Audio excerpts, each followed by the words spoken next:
She has the 4 Bs. How about the Plus, other B? plus 5. I believe that I have to learn. It takes time, right? It takes time. It's not just one day. Ask me in the next 6 months how I feel about her behavior. At mga kapolitika, inyong narinig itong sinabi ni Teresa Chaivizot, itong right hand ni Nawat. So kung meron man tayong isa sa mga pasalamatan dito sa Miss Grand ay walang iba kundi itong si Teresa, kasi every time na in-interview siya ng mga Filipino vlogger ay akala natin kasi puro positibo, di ba? Pag nagkakaroon siya ng mga hot picks, sino daw yung mga paborito niya, is andyan talaga si Emma Tiglao or si Philippines.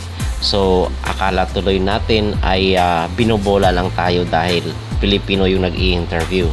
So kumbaga pinaparinig niya sa atin yung gusto nating marinig, but only to find out na totoo pala talaga mga kapolitika yung kanyang sinabi na isa sa mga paborito niya is si Emma Tiglao, and gayon ay napasa kanya na talaga ang Golden Crown ng Miss Grand International. So isa sa pangapasalamatan natin is itong si Teresa Chaivizot, na kung saan ay sa tingin ko isa sa mga pumili rin dito kay Emma Tiglao sa Miss Grand na magiging winner. So pasado daw siya sa 4 Bs, and then lumagpas pa nga 5 Bs pa nga sabi niya, di ba, kasi meron ng behavior.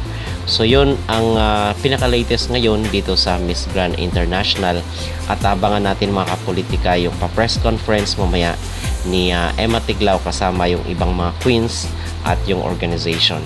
So ano po ang inyong reaksyon dito sa sinabi ni Teresa Chaivizot na may 4 Bs itong si Emma at meron pang plus 1 plus B?